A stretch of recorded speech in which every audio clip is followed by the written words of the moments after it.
Mari kita lanjutkan lagi pembahasan dari chapter 5 cost control system cost ya.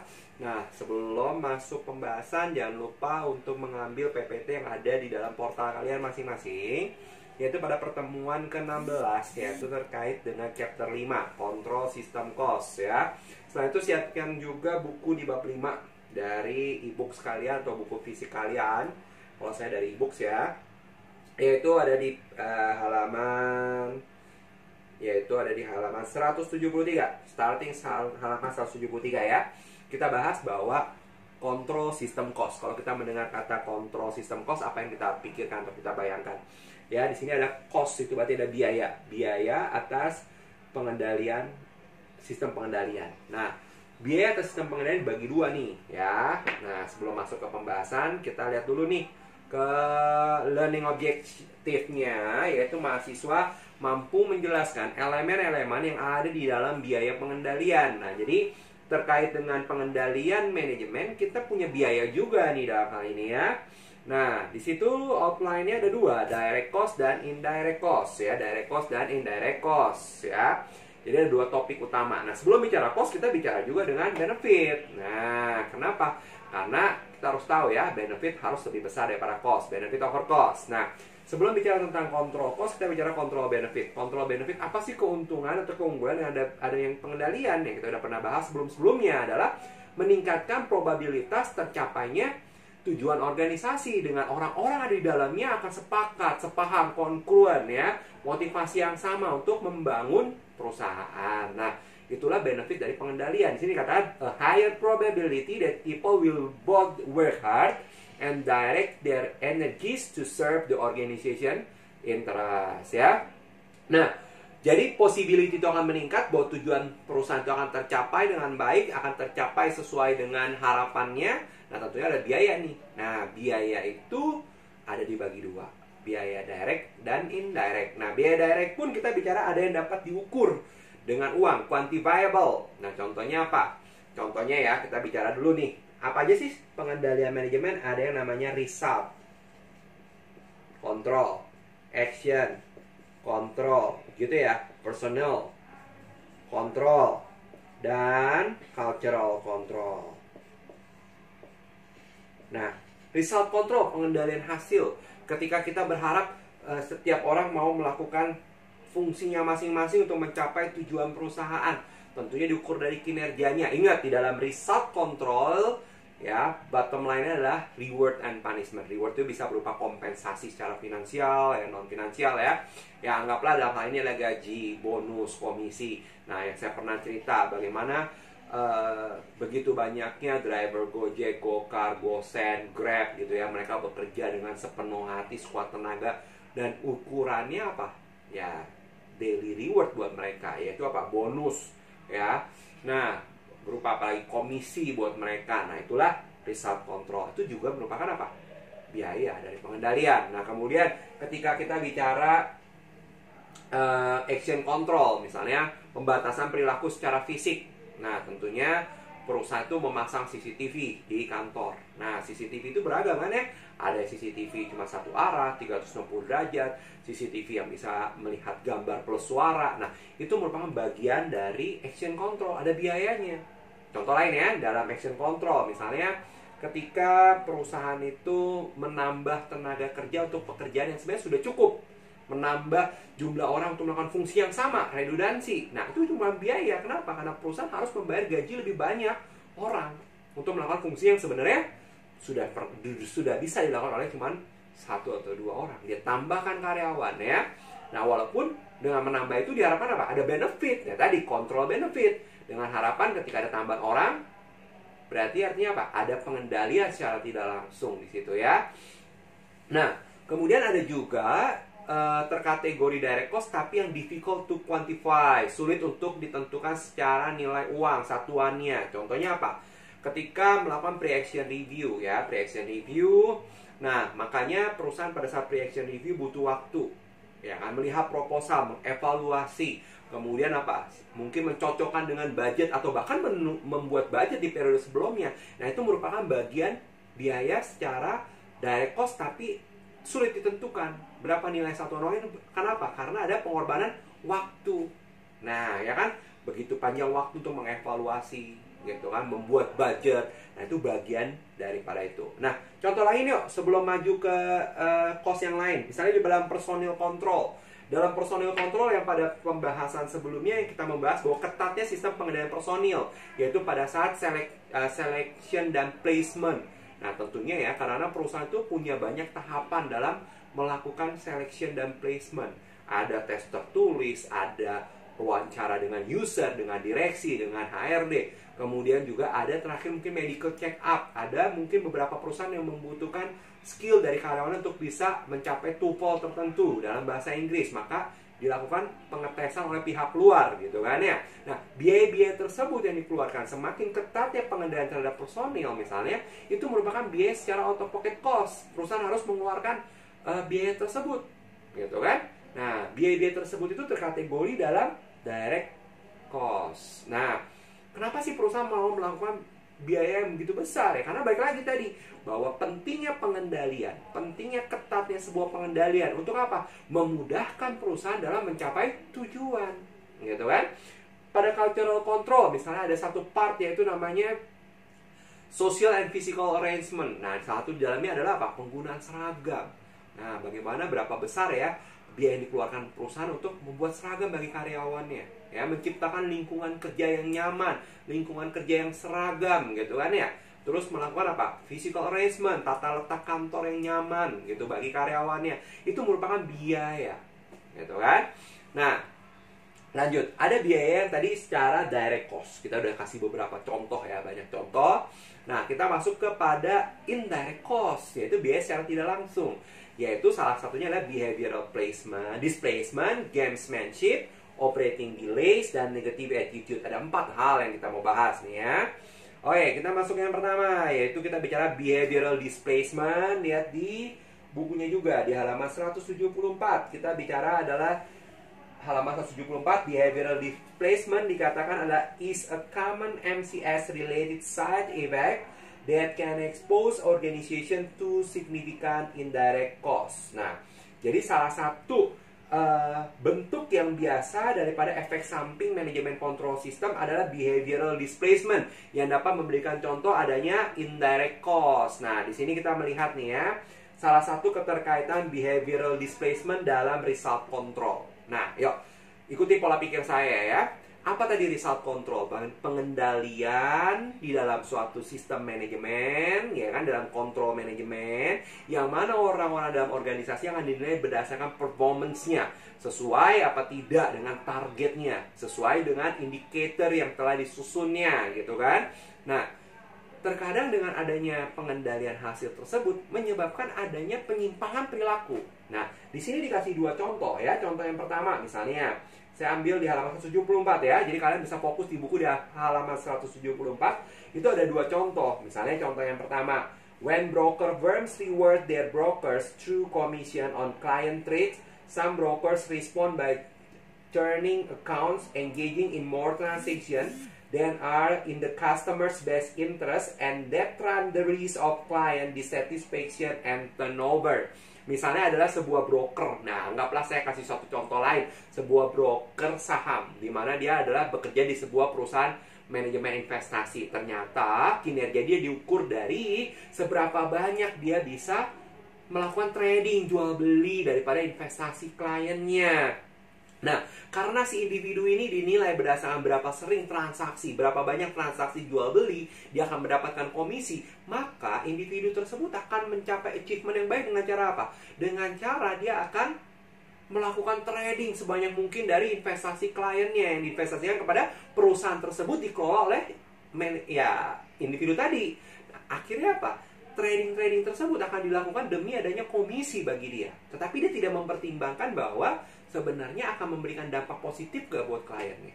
Nah, di situ tadi saya bilang bahwa itu adalah perilaku yang akhirnya menyimpang. Behavioral displacement-nya letaknya di situ. Artinya individu tersebut akan berupaya mencapai sesuai dengan ukuran yang diharapkan dari dia dengan banyaknya trading, dan dia mengesampingkan dari hal lain. Sama seperti misalnya bagian sales ya, dituntut untuk melakukan penjualan sebanyak-banyaknya, maka dia akan menjual sebanyak-banyaknya. Nah, tetapi dia mungkin lupa bahwa selain menjual, dia harus juga sebenarnya menjual produk sesuai dengan needs daripada konsumen. Nah, tetapi diabaikan. Kenapa? Karena ukuran bagi sales tersebut adalah berapa banyak penjualan yang berhasil dicapai. Paham ya sampai sini ya? Contoh berikutnya adalah misalnya di dalam perusahaan komputer IT. Saya kasih contoh bahwa setiap mungkin orang-orang IT itu diukur dengan seberapa banyak coding yang dia buat untuk menciptakan sebuah sistem. Nah, akhirnya kalau itu menjadi ukuran daripada result control, otomatis si IT itu akan berupaya menciptakan sistem dengan coding yang complicated, coding yang banyak. Karena apa? Ukuran dari jumlah coding. Padahal mungkin dengan jumlah coding yang lebih simplified, sebenarnya bisa tetap juga running sistemnya. Tapi dia nggak mau. Kenapa? Karena tadi dia dinilai dari jumlah coding. Ternyata kalau kita melihat, ada loh result control. Kita udah menciptakan pengendalian hasil yang baik. Ingat, menciptakan pengendalian hasil bukan hal yang mudah ya. Ingat loh, harus ada dimensi, indikatornya, targetnya, reward punishment-nya. Udah di-create sedemikian mungkin. Tapi ingat, pengendalian tadi yang saya pernah bilang ya, ujungnya bukan pada bagaimana meng-create sistemnya saja, tetapi human behavior itu bisa terkontrol gak? Nah, di sini kita belajar itu salah satu cost daripada kontrol sistem ya.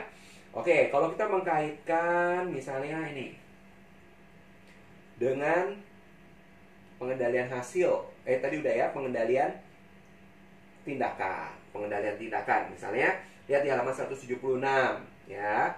176 dia akan memberikan contoh pengendalian tindakan. Nah, jadi pengendalian tindakan ini misalnya memang bagus. Misalnya gini, ketika customer service tersebut misalnya ada sebuah customer service untuk sebuah perusahaan produk misalnya. Nah, customer service kan fungsinya ada melayani konsumen dengan baik. Nah, tetapi terkadang mereka diukur kinerjanya dengan apa? Bisa gak mereka solving klien itu tidak lebih dari 13 menit? Nah, jadi mereka dibatasi nih. Itu adalah bagian dari action control. Dia dibatasi kenapa? Karena semakin banyak percakapan dengan konsumen melalui call, otomatis biaya perusahaan juga makin tinggi. Dia butuh orang lebih banyak mungkin, ya kan, butuh biaya telepon atau mungkin biaya listrik yang mereka harus tanggung lebih besar lagi. Nah, oleh karena itu, untuk setiap komplain atau setiap case yang ditelepon oleh konsumen, dia batasi dengan 13 menit contohnya di sini. Nah, tetapi karena ada pembatasan tersebut, itu juga menyebabkan behavior displacement. Artinya apa? Si customer service, karena dia tidak bisa solving dalam 13 menit, maka kinerjanya jelek mungkin. Atau mungkin karena dia terpantau telepon akan terputus dan seterusnya. Nah, maka yang dilakukan oleh si call center akan berupaya secepat mungkin dia akan merespon konsumen. Nah, itu yang diharapkan ya sebenarnya. Tetapi itu akan menimbulkan behavioral displacement. Dia tidak lagi memperhatikan apa yang menjadi keluhan pelanggan. Pokoknya dia mengejar target 13 menit harus solve. Nah, dia tidak lagi berpikir bagaimana seharusnya atau sebaiknya yang dia harus kerjakan. Nah, itu bagian dari behavioral displacement ya. Nah, mungkin juga ada di contoh lain misalnya ya, pada personal or cultural control di halaman 176 gitu kan. Nah, itu juga bicara tentang kalau ada misalnya training bagi perusahaan ya, misalnya dalam training personal control. Nah, itu juga bisa. Training itu di-create untuk apa? Di-create untuk karyawan tersebut meningkatkan kompetensinya gitu kan. Menciptakan apa? Kompetensinya, mengasah kemampuannya, karakternya. Karena jenis-jenis training berbeda. Ada training untuk melihat kompetensi, ada training untuk mengasah karakter daripada individu dalam organisasi. Nah, terkadang kalau kita memberikan target bahwa wah, setiap karyawan itu harus training paling nggak 1 tahun 1 kali. Nah, di sini biar si karyawan itu, sebenarnya perusahaan itu bagus menciptakan sebuah pengendalian dengan mengadakan training atau setiap karyawan dituntut untuk mengikuti training. Nah, tetapi hal ini bisa menimbulkan behavioral displacement. Artinya apa? Karyawan hanya pikir ya udahlah, yang penting setiap tahun kita ikut training minimal 1 kali. Nah, training yang diikuti terkadang adalah training yang mungkin dia sudah pernah mengikuti berkali-kali, atau training yang sebenarnya tidak sesuai dengan needs-nya dia, tidak sesuai dengan bidang pekerjaannya dia. Nah, akhirnya apa? Perusahaan akan buang-buang uang begitu aja. Karena apa? Karena tadi adanya behavioral displacement. Paham ya sampai sini ya? Jadi saya ulang sedikit lagi nih. Dalam personil control perlu adanya training, salah satu bagian dari personil control. Dengan adanya training diharapkan setiap individu meningkatkan kompetensinya, mengasah karakternya. Nah, perusahaan udah bagus, pokoknya setiap individu itu minimal harus mengikuti 1 kali training, apapun bentuknya. Nah, karena ada target seperti itu, terkadang menimbulkan penyimpangan bagi karyawan. Karyawan mengambil training yang sebenarnya tidak semestinya atau tidak sesuai dengan kebutuhan, karena hanya untuk apa? Memenuhi target tadi. Paham ya? Nah, kemudian kita bisa bicara lagi adalah pada konteks tadi ya. Tadi personil sama cultural udah dijadikan satu contohnya kurang lebih. Nah, kita lihat lagi. Masalah kedua adalah gamesmanship. Nah, gamesmanship kita lihat adalah di PPT aja, sama di buku juga ada, halaman 177. Refer to the action managers take to improve their performance indicators without producing any positive economic effect. Artinya apa? Merujuk gamesmanship adalah sebuah permainan di mana individu ini berupaya akan tampak seperti performance yang meningkat, bagus, padahal tidak memberikan dampak positif bagi perusahaan. Hati-hati, ini berbahaya ya. Artinya secara performance dia tampak positif, tampak meningkat, tampak baik, tetapi tidak membawa hal yang positif buat perusahaan. Nah, di sini ada contoh yang pertama, data manipulation, memanipulasi data. Nah, memanipulasi data itu dibagi dua, namanya data management dan falsification. Nah, data management adalah berupaya untuk membuat ya, memanipulasi data yang mana akan memberikan keuntungan bagi individu. Dengan cara apa? Dengan cara dia akan meningkatkan performance, bahwa oh ternyata tahun ini lebih untung loh, ternyata tahun ini jumlah hutang menurun, ternyata tahun ini kita bisa menghasilkan produk lebih banyak, tahun ini kita bisa menghasilkan produk lebih efisien.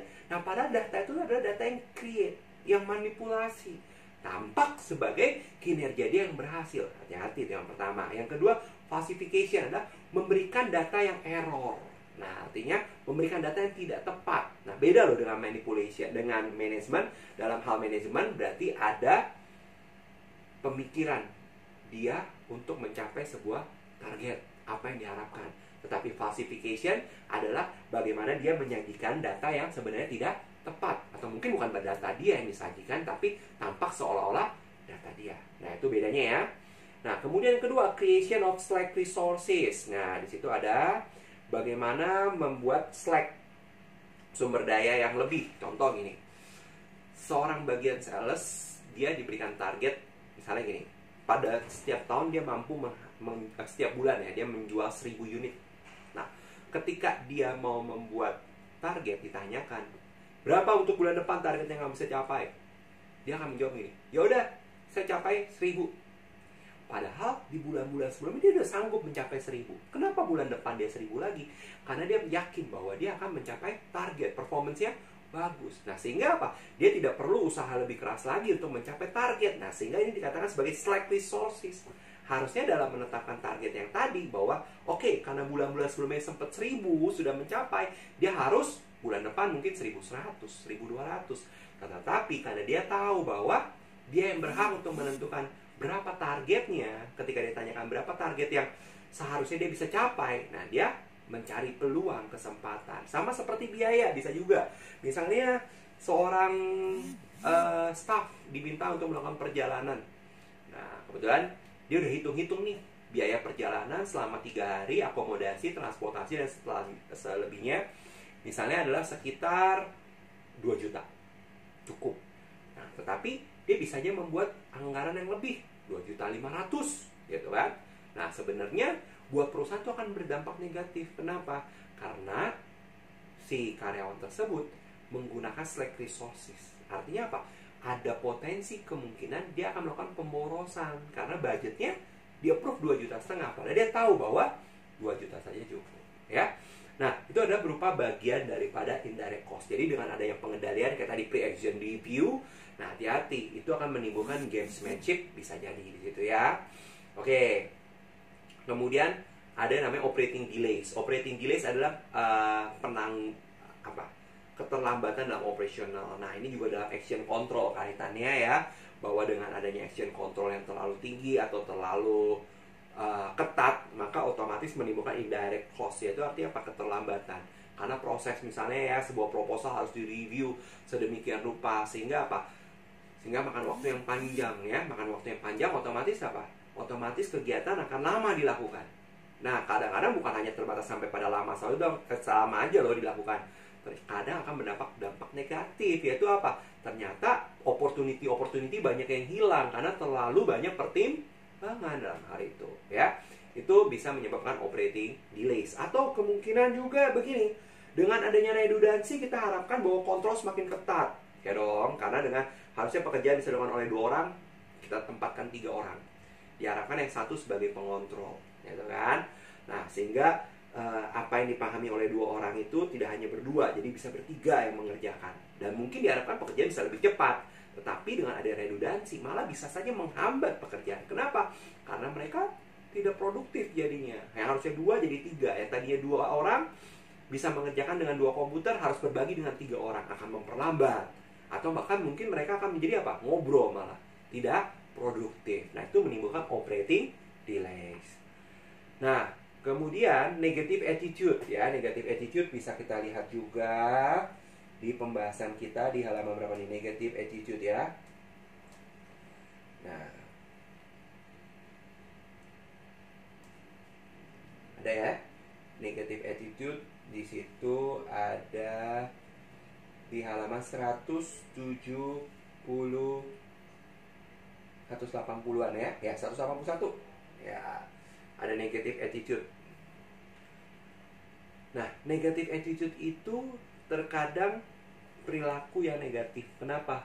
Karena pengendalian yang terlalu ketat terkadang membuat tekanan bagi karyawan. Nah, tekanan bagi karyawan itu bisa menyebabkan sebuah penyimpangan rasa, bukan penyimpangan ya, berarti perilaku yang negatif, yaitu mereka akan merasa apa? Terlalu tertekan. Mereka merasa bahwa target terlalu tinggi. Mereka akan merasa bahwa perusahaan itu tidak fair. Kenapa? Karena mereka sudah bekerja keras, tetapi memang target terlalu tinggi, sehingga mereka nggak akan pernah bisa mencapai. Mereka tidak akan bisa mendapatkan bonus atau pemantauan yang terlalu berlebihan bagi karyawan. Nah, sehingga apa? Sehingga karyawan merasa tidak dipercaya, merasa di dalam tekanan. Nah, hal ini merupakan bagian dari negative attitude. Nah, atau lingkungan kerja. Terkadang kalau kita di dalam lingkungan kerja yang terlalu tidak nyaman, mungkin di dalam physical arrangement-nya, ketika kantornya terlalu open, nah sehingga bagi dia ketika bekerja tidak memiliki privacy. Nah, itu merupakan bagian daripada indirect cost. Nah, coba ya saya kasih contoh begini. Dalam physical arrangement, terkadang di dalam kantor itu mungkin antar karyawan bekerja tidak diberikan sekat, sehingga terbuka sekali tempatnya. Mereka boleh bekerja dengan bebas, mungkin mereka boleh pindah-pindah tempat. Nah, di situ mereka mau pengen membuat sebuah budaya adanya kesadaran dalam bekerja, sehingga ada kontrol saling bersama, sehingga keterbukaan ya, artinya mereka tidak memiliki privacy, tetapi mereka bahkan mungkin satu dengan yang lain bisa melihat apa yang dikerjakan. Kemudian komunikasi diharapkan tidak ada batas karena mereka tidak ada sekat-sekat. Nah, mungkin itu bagus dalam physical arrangement dan sekaligus social arrangement dalam lingkungan kerja. Tetapi belum tentu hal seperti itu akan memberikan rasa nyaman bagi individu yang bekerja. Karena bagi mereka mungkin merasa, oh kok terlalu terbuka, tidak ada privacy dalam bekerja gitu kan. Karena apa? Karena mereka tidak punya sekat, tidak punya place sendiri untuk bekerja. Nah, terkadang itu yang menjadi indirect cost di dalam perusahaan ketika melakukan cultural control. Jadi tidak ada yang baik atau tidak ada yang buruk ya. Tidak selalu yang katanya tempat lingkungan kerja yang terbuka, yang bebas, yang mana yang sebenarnya berharap komunikasi akan jauh lebih terbuka, lebih lancar itu jelek, enggak. Tapi kadang-kadang penyesuaian yang ada itu, nah itu yang diperlukan. Nah, itulah menariknya kenapa kita berbicara bahwa ilmu di dalam manajemen kontrol sistem adalah ilmu yang dinamis, karena setiap organisasi itu akan berbeda tekniknya, ya kan? Nah, setiap juga masa akan berbeda, apalagi sekarang dengan karyawan-karyawan yang memiliki usia yang mungkin muda dan mereka terkategori yang generasi yang baru saat ini gitu kan ya. Nah, sehingga punya pola kerja yang berbeda, fleksibilitas kerja yang berbeda gitu ya. Itu yang menjadi penyesuaian sebenarnya buat perusahaan. Oke? Karena kalau enggak bisa ujungnya mempengaruhi negatif attitude ya. Oke. Nah, lanjut. Di sini kita lihat lagi di bukunya ada adaptation ya. Adaptation cost. Nah, itu di halaman 182.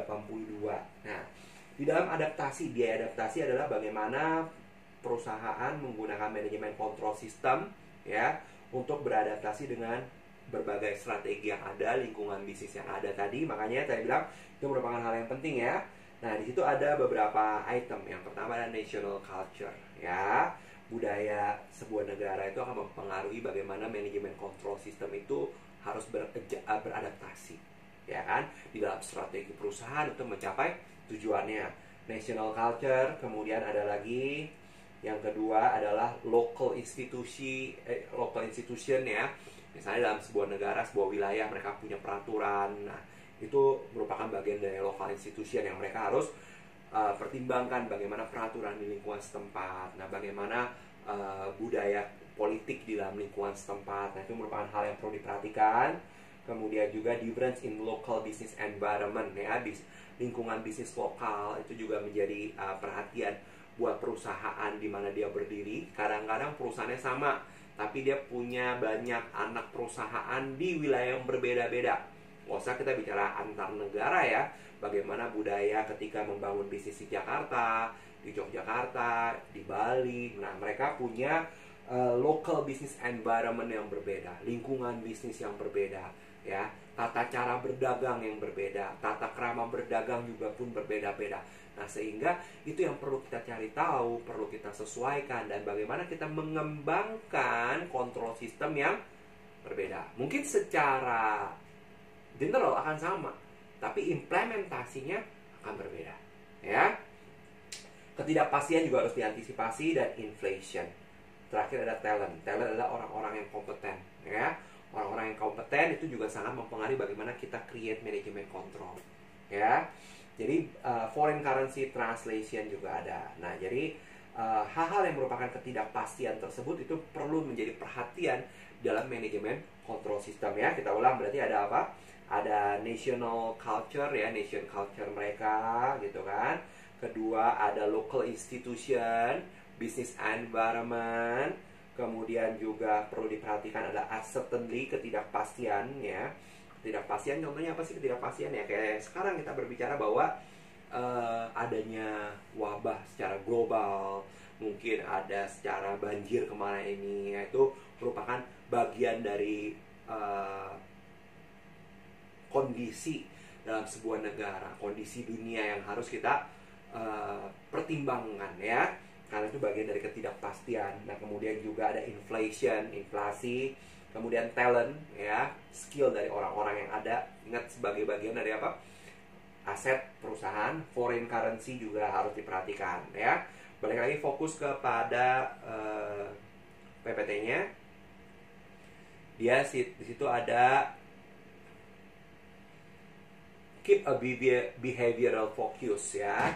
Nah, tetap pada fokus perilaku. There is no one best form of control. Sama ya, berarti artinya tidak ada salah satu bentuk pengendalian yang paling bagus. Nah, sehingga yang paling bagus apa? Yang paling bagus adalah ketika kita bisa mengcombine seluruh pengendalian ada dengan segala kompleksitas biayanya, masalahnya, kita bisa combine. Nah, itulah yang paling bagus sebenarnya ya. Tidak ada salah satu yang paling bagus. Jadi sehingga di sini mau dikatakan bahwa setiap pengendalian ini memiliki dampak, memiliki biaya. Nah, biaya mana yang masih dapat kita toleransi dan tidak, itu menjadi perhatian manajemen ya. Karena tadi balik lagi, ketika kita bicara masalah sistem pengendalian manajemen, yang terutama bukan bagaimana hanya create sistemnya, tetapi human behavior itu yang menjadi fokusnya ya. Nah, kemudian conclusionnya ada dua tipe dari sistem biaya atas sistem pengendalian, biaya langsung dan biaya tidak langsung. Nah, untuk lebih jelasnya kalian bisa mempelajari dari buku ya. Nanti setelah itu masuk ke dalam studi kasus yang kalian bisa bahas ya, baik secara individual atau bahas bersama kelompok. Nah, jadi inti dari topik ini kita review lagi ya, bahwa di dalam pengendalian ya selalu muncul biaya. Biaya tersebut bisa berupa biaya langsung ataupun biaya tidak langsung. Biaya langsung terkait dengan yang out of pocket, ya kan? Ada yang difficult to quantify. Ya, out of pocket berarti artinya benar-benar di-spend secara uang ya. Dan yang satu lagi adalah difficult to quantifiable, artinya difficult untuk sulit untuk dinilai dengan satuan uang ya. Terutama apa? Kita bicara masalah opportunity, masalah waktu gitu kan. Nah, itu masuk direct cost. Dan indirect cost kita bicara 4 ini. Nah, 4 ini adalah sesuatu yang sebenarnya perlu menjadi perhatian perusahaan. Karena apa? Karena mengembangkan sebuah sistem pengendalian belum tentu selalu berdampak positif. Pengendalian baik kalau dia memberikan probabilitas yang semakin tinggi untuk mencapai tujuan. Tapi hati-hati, di balik sebuah benefit pasti ada biaya. Nah, inilah beberapa indirect cost, yaitu adalah penyimpangan perilaku, ada gamesmanship, ada operating delay, dan negative attitude. Keseluruhnya memberikan dampak yang tidak baik bagi perusahaan sehingga perlu diantisipasi. Oleh karena itu, sebagai bagian nantinya kalian adalah di dalam posisi manajemen perusahaan atau sebagai owner bisnis, hati-hati meng-create daripada sistem pengendalian, pertimbangkan juga dampak yang akan terjadi. Nah, demikian pembahasan daripada bab 5 ini. Nah, nanti melalui studi kasus kita bisa melihat lebih spesifik lagi contoh-contoh di dalam perusahaan. Oke, sekian dan terima kasih.